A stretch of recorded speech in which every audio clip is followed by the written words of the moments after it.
mauvais choix. Qu'avez-vous pensé de son match? Oui, on peut voir que les joueurs comme Choupo, c'est pas facile de jouer pas beaucoup et après il joue 2 jours pendant 2 matchs pendant 3 jours et avec une prolongation comme Moussa ou pour 90 comme Choupo ou Christo Nkunku et c'est pas facile pour eux parce que oui, ils ont pas de rythme et il manque un peu de confiance. Mais je dois dire que j'aime beaucoup le premier mi-temps. On a contrôlé le match, on a joué très très fluide, très calme, très vite, avec une bonne récupération, une bonne couverture, pas d'occasion de contre-attaque pour Bordeaux. Beaucoup de grandes occasions, 3, 4 très très grandes occasions pour nous, pour marquer, plus un penalty. Et die schlechte Neuigkeit, oder?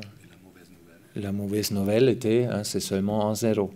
Et après, quand Marco était sorti, on a perdu notre rythme, on a perdu notre confiance. Et les joueurs, comme je dis, comme Choupo, comme Stanley, comme Moussa, oui, c'est difficile. Hein, c'est 1-0 et ils jouent le deuxième match. Et on peut voir, hein, il manque de la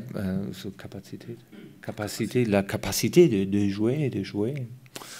Mais c'est comme ça. C'était prévu qu'Mbappé rentre un peu ou si Oui. pas blessé, Mais oui, normalement c'était trop pour Choupo. Normalement, je veux que Kylian joue encore 40 minutes pour Choupo, mais quand Eddie est sorti, c'était pas possible. Bonsoir coach, est-ce que c'était le match que vous vouliez faire justement contre Bordeaux à la base? Et comment jugez-vous également la deuxième période?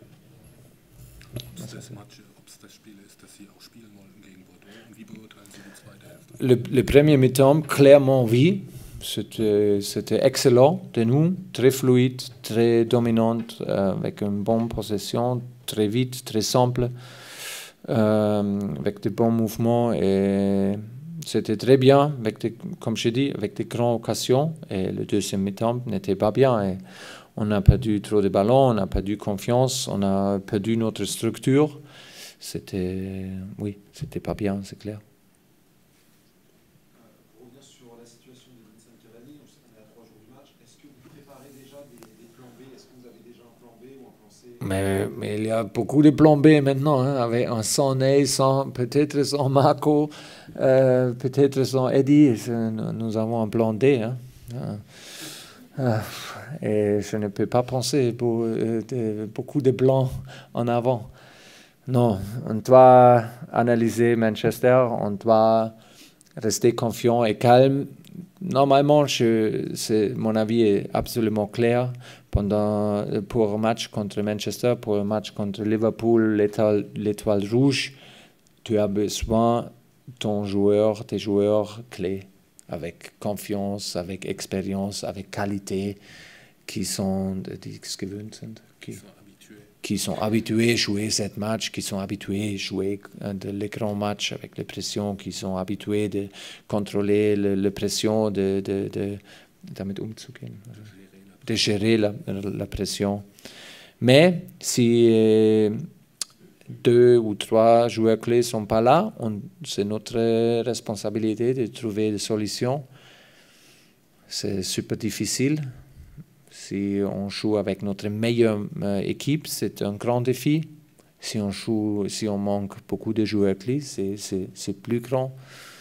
Mais à mardi, on va être prêt, je pense. Dernière question. Coach, vous avez reconnu le manque de confiance de Choupo. Permettez-moi de revenir sur le sujet. Vous, personnellement, que qu'envisagez-vous pour vous permettre de retrouver cette confiance nécessaire afin d'être utile à votre groupe? Also Sie haben über das bisschen weniger Selbstvertrauen von Choupo gesprochen. Wie gehen Sie das an, um da wieder Selbstvertrauen reinzuhauchen, um das wieder zu steigern? La confiance pour un attaquant, c'est très facile, il doit marquer. Comme entraîneur, tu peux faire rien. Tu peux dire et montrer des vidéos et quelque chose, mais la seule chose qui aide, c'est un but. Et aujourd'hui, c'était en 2 grandes occasions, mais dans ces moments, c'est pas facile pour lui de marquer un but. Ok, il doit travailler, il doit rester confiant. Il n'est pas un joueur jeune, il est expérimenté. Il peut nous aider comme remplaçant dans des grands matchs comme contre Liverpool. C'est toujours comme ça, mais de commencer encore, c'est une autre chose et il doit adapter. C'est comme ça.